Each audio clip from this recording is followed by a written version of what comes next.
18º domingo del tiempo ordinario, ciclo B, 1 de agosto del 2021. Juan capítulo 6, versículos 24 al 35. En el primer punto meditamos: cuando la multitud se dio cuenta de que Jesús y sus discípulos no estaban allí, subieron a las barcas y fueron a Cafarnaún en busca de Jesús. Al encontrarlo en la otra orilla le preguntaron: Maestro, ¿cuándo llegaste? Jesús les respondió: Les aseguro que ustedes me buscan, no porque vieron signos, sino porque han comido pan hasta saciarse. Trabajen no por el alimento perecedero, sino por el que permanece hasta la vida eterna, el pan que les dará el Hijo del Hombre, porque es Él a quien Dios el Padre marcó con su sello. El pasaje del Evangelio nos introdujo en el corazón del discurso eucarístico de Jesús en la sinagoga de Cafarnaún. Aparentemente este discurso solo repite los mismos conceptos de diferentes maneras, ahora positivamente, ahora negativamente. Yo soy el pan de vida, mi carne es verdaderamente comida, el que come mi carne y bebe mi sangre tiene vida eterna. Y al estilo de Juan desarrolla un pensamiento como por espirales y repeticiones cíclicas. Sin embargo, si se mira bien, cada espiral tiene su vértice y cada repetición introduce una novedad. La cumbre del pasaje de hoy la da la persona del Padre. No Moisés les da el pan del cielo, sino mi Padre les da el pan del cielo, el verdadero. Jesús es un pan en el que el Padre ha puesto su sello. Es un punto de partida para desarrollar un nuevo aspecto de la Eucaristía y la Trinidad. Hay un famoso ícono ruso llamado por su belleza y profundidad teológica el ícono de los íconos, que, inspirado en el episodio de Génesis 18, 1 al 5, Abraham recibiendo a los tres peregrinos, representa a la Trinidad en la forma de tres figuras angelicales muy jóvenes, ligeras y muy esbeltas. En su profunda quietud dibujan un movimiento circular como una copa, mientras que con los gestos se expresan la unidad total que los une. Uno se sumerge con la mirada en el otro y penetran en el otro. Las tres figuras están dispuestas alrededor de una mesa, sobre las que hay una copa con la figura de un cordero en su interior. Estupenda idea teológica. La Trinidad está recogida en la Eucaristía y envuelve la Eucaristía.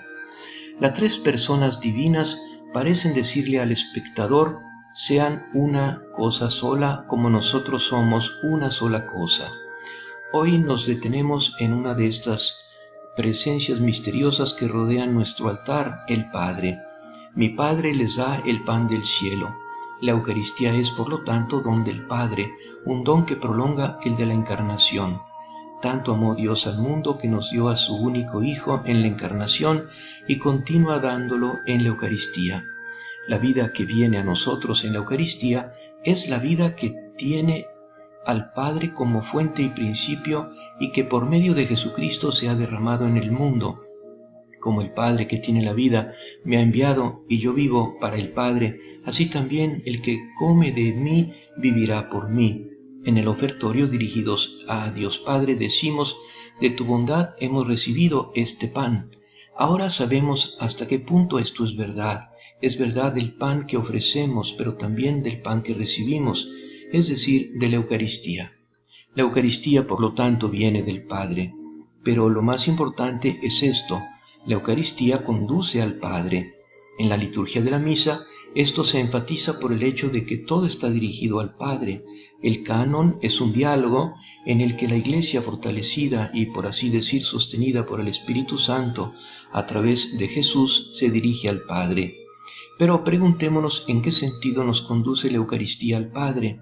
Para responder necesitamos saber qué es la Eucaristía. No es una cosa que se empaqueta y se recibe, como a veces se inducía a pensar en años pasados. Esta es una idea estática, casi materialista de la Eucaristía. La Eucaristía es ante todo un acontecimiento, algo dinámico. En la Eucaristía no hay algo, sino que sucede algo, un evento que determina una presencia real, personal. ¿Y qué es este evento? Jesús que se ofrece al Padre en perfecta oblación, entregándose concretamente a los hombres. Cristo se entregó a sí mismo por nosotros, ofreciéndose a Dios en sacrificio de suave olor, definición perfecta e insuperable de la Eucaristía. Esta es ofrecimiento de sí mismo al Padre, pero en beneficio de los hermanos. Todos los elementos están ahí. Señor Jesús, ayúdanos a buscarte con fe y amor, no por intereses mezquinos, sino porque tú eres el alimento que nos da la vida eterna, tu misma vida. En el segundo punto meditamos. Ellos le preguntaron, ¿qué debemos hacer para realizar las obras de Dios? Jesús les respondió, la obra de Dios es que ustedes crean en aquel que Él ha enviado. Y volvieron a preguntarle, ¿qué signos haces para que veamos y creamos en ti? ¿Qué obra realizas? Nuestros padres comieron el maná en el desierto, como dice la Escritura, les dio de comer el pan bajado del cielo. Jesús respondió, les aseguro que no es Moisés el que les dio el pan del cielo, mi Padre les da el verdadero pan del cielo, porque el pan de Dios es el que desciende del cielo y da la vida al mundo. En el gesto de Jesús está contenida la perfecta obediencia del nuevo Adán, ese sí libre que Dios buscaba desde los días de la creación, sin haberlo obtenido jamás de Adán ni de nadie más, lo obtiene ahora de Jesús. La voluntad divina encuentra finalmente su plenitud en la libertad humana. Como una gota de rocío que cuelga de una flor refleja toda la bóveda azul del cielo, así la libertad de Jesús abarca toda la voluntad del Padre. Hay una perfecta sintonía, un canal que se establece entre el cielo y la tierra y reabre el diálogo entre Dios y el hombre. Así se realiza la plena satisfacción del Padre. Por eso el Padre me ama, porque yo ofrezco mi vida. La contemplación de Dios, la complacencia de Dios que se había interrumpido en el sexto día de la creación, ahora reaparece en la tierra. Vagaba, por así decirlo, sin tener donde posarse, como la paloma que salió del arca de Noé, porque la tierra fue sumergida por las aguas de la rebelión, las aguas de Meriba. Ahora tiene donde posarse, y de hecho sobre Jesús en el Jordán se posa la paloma y con ella el Espíritu Santo, que es la voluntad del Padre. Tú eres mi Hijo amado, en ti me complazco. Así se realiza la nueva creación. El Padre mira y se complace de nuevo entre el cielo y la tierra. Reaparece el arco iris de la alianza como después del diluvio. Pero cuidado, ¿de qué está realmente complacido el Padre? Quizás del sufrimiento, de la sangre y de la muerte del Hijo. Sería monstruoso pensar eso. Se complace del amor que muestra aquella muerte y, por así decirlo, libre. Quiero el amor, no el sacrificio, dice Dios. El perfume no se desprende si no se rompe el recipiente de alabastro que lo contiene. Pero lo que le gusta no es el recipiente roto, es el olor que hay adentro. Dios, dijo Moisés al pueblo elegido, te ha humillado y te ha puesto a prueba para saber lo que tenías en tu corazón. Esto vale para toda prueba que viene de Dios, incluso la prueba suprema del hombre Dios. Dios siempre prueba para sacar lo mejor del corazón del hombre. Decíamos de la complacencia del Padre, era tal que no podía mantenerla en secreto, estalló con toda su fuerza y fue la resurrección.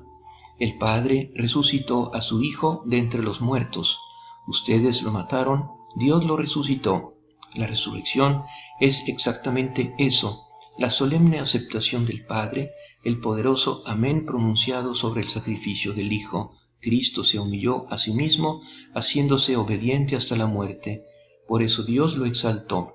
Este fue el evento de la Eucaristía, es decir, el evento del que nació la Eucaristía. Cuando decimos misterio pascual, nos referimos en primer lugar a esto, la obediencia del Hijo, empujada a la muerte, y a la complacencia del Padre, empujada hasta la resurrección. Espíritu Santo, aumenta nuestra fe en Jesucristo, el Hijo de Dios hecho hombre para salvarnos. Ayúdanos a reconocerlo como el verdadero pan del cielo, enviado por el Padre para ir hacia Él. Que el pan eucarístico nos ayude a ser fuertes en el camino de la vida para vivirla santamente en la caridad. En el tercer punto meditamos. Ellos le dijeron: Señor, danos siempre de ese pan. Jesús les respondió: Yo soy el pan de vida. El que viene a mí jamás tendrá hambre. El que cree en mí jamás tendrá sed. La Eucaristía Sacramento es el rito que representa o celebra, como dice San Agustín, ese evento. En el pasado se decía renueva el evento, pero este verbo ahora parece demasiado fuerte y tal como para oscurecer el carácter único e irrepetible del sacrificio de la cruz. Por otro lado, el verbo actualiza es muy expresivo, expresa la fuerza que posee el sacramento para hacer actual hoy la obediencia de Cristo y la complacencia del Padre. Los eventos, por la fuerza espiritual de la memoria eucarística, se vuelven contemporáneos nuestros o nosotros nos convertimos en contemporáneos de los eventos.